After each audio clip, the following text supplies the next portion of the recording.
welcome Bishop Brian, my colleagues from schools and the Catholic Education Office, principals, and of course our very important guests tonight, those whom we've gathered here, our new teachers, principals and staff. Let me begin by welcoming you to the diocese and to our remarkable community of schools. And thank you for your warm welcome, for your prayers. And I'm very confident that I'm in the right place at the right time, doing the right thing. And I'm very grateful for your hospitality. I'm very grateful also for Bishop Brian's presence and support tonight.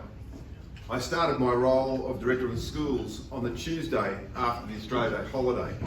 And I spent the day with Bishop Brian visiting schools in the diocese that were heavily impacted by the summer's devastating bushfires. It's a pretty special thing for a bishop to prioritise a road trip with a new Director of Schools on their very first day, to be present to communities in need. And it reflects the compassion and care Bishop Brian brings to every part of his role. And I think his work as a bishop benefits greatly from his first qualification, his first job as a classroom teacher. Thank you, Bishop Brian. A little over 30 years ago, I too was a young beginning teacher, and I know it's hard to believe. And I will never forget the feeling of walking into my first class of 38 Year 6 boys, and that overwhelming feeling of responsibility and complete inadequacy. Now, 3 decades later, I find myself as a beginner again, with that feeling of responsibility and inadequacy. Like many of you, this is my first experience of working for Catholic education in this diocese. And while I've come directly from Brisbane Catholic education, I have to say, making the transition from Queensland to New South Wales is as hard as they say. In so many ways, I feel like I'm moving to a foreign country. In my dealings with a government agency recently that shall remain nameless, I felt like I was in Belgium speaking Flemish. Different laws, different governing bodies, different state of origin allegiances.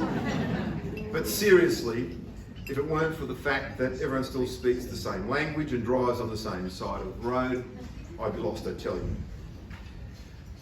Let me tell you that there is nothing more de-skilling than starting a new job. And if you find yourself as a beginner like me, try to be kind to yourself. But it's fair to say that a few things have changed since the first day that I walked into my first classroom.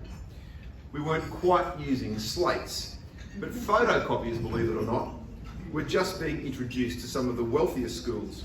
And we were still using a thing called a photograph spirit duplicator for student handouts. And there might be some people in the room tonight that might remember those.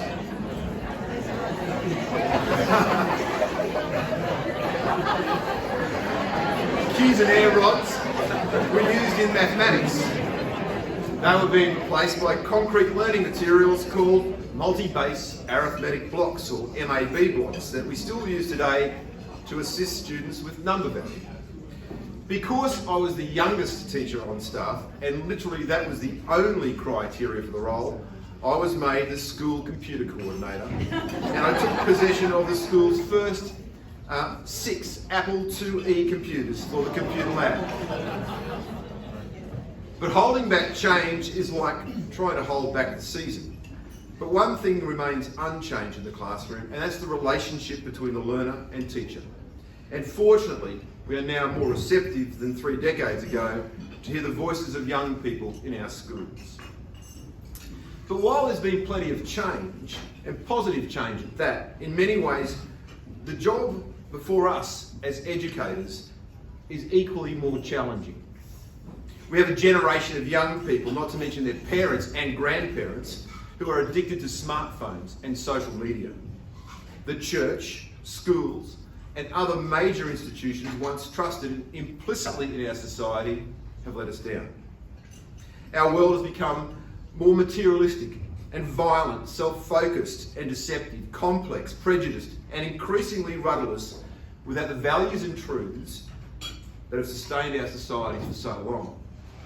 And this reflects the ever-present reality of the world in which we live. But this is also the same reality that the children and young people in our schools navigate each and every day. Our students, like we do, face wicked problems, and so do all of us working in Catholic education. But I truly believe that they are not cause of despair. Our Catholic schools deal in hope. And for all of us committed to the mission of Catholic education, we have a hope that transcends any challenge that we might face. Every one of us in this room has an amazing opportunity to take hold of that hope and write the next chapter in our history. To take that hope and light the way for others.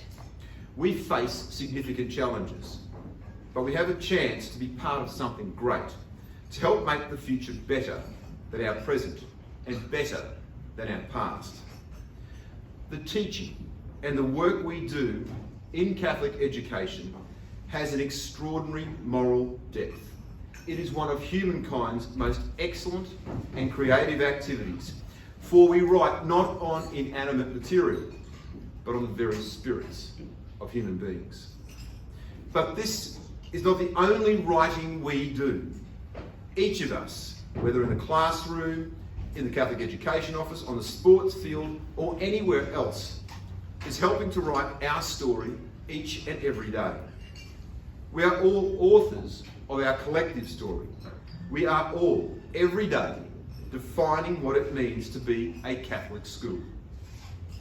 Our story is not written in ink, but in our actions, and we owe it to our students, to each other, and to Christ as our model to write this story well. But let's be careful, because we're not the only ones who want to write our story. And if we're not careful, it will be written for us.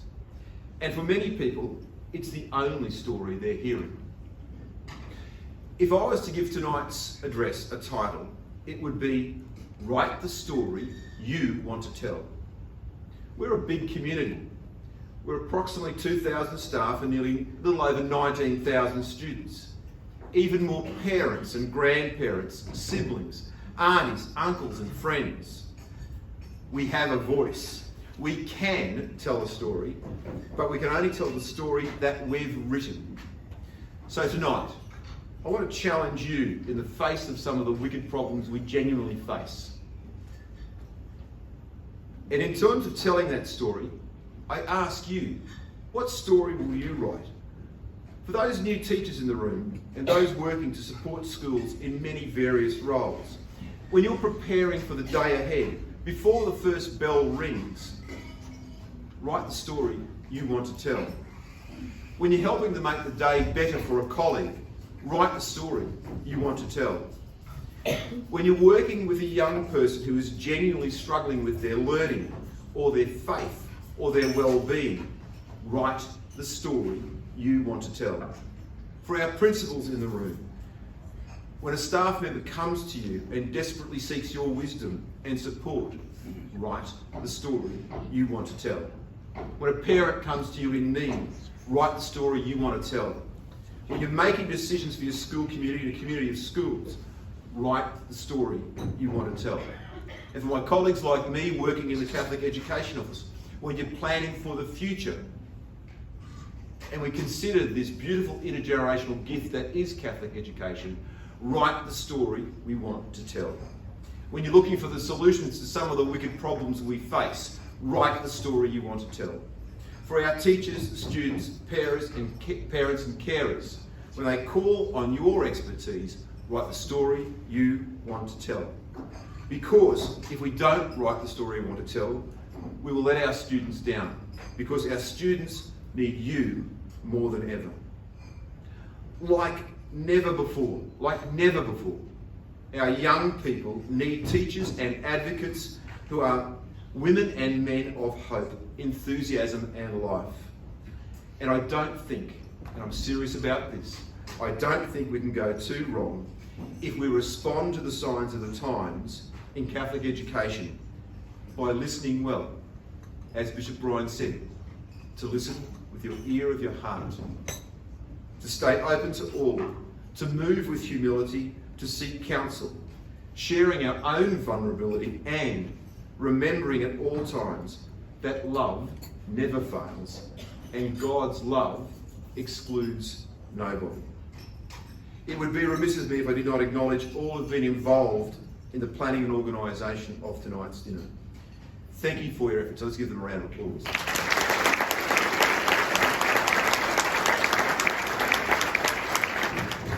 Again, I express my thanks to our Bishop, Bishop Brian, acknowledge the significance of his attendance and support tonight and every day. Bishop Brian, you're a great supporter of Catholic education. Thank you. I think our Bishop deserves a round of applause tonight. To our principals, my gratitude for your good work in supporting the new staff in our schools. For those of you like me who are beginners, my advice to you is roll up your sleeves and learn the work by doing the work. I wish you every success for this school year. By joining the work of Catholic education in the Diocese of Wollongong, you're taking up the call of creating vibrant Catholic school communities where every student finds meaning and purpose in their life, through experiencing continual growth in faith and improvement in learning. We know the story we want to tell, but it's up to all of us to create that narrative, conscious of the grand narrative that is the good news of Jesus Christ. Keep writing it. I look forward to supporting and encouraging you in your ministry in all the ways I can. Welcome. Thank you.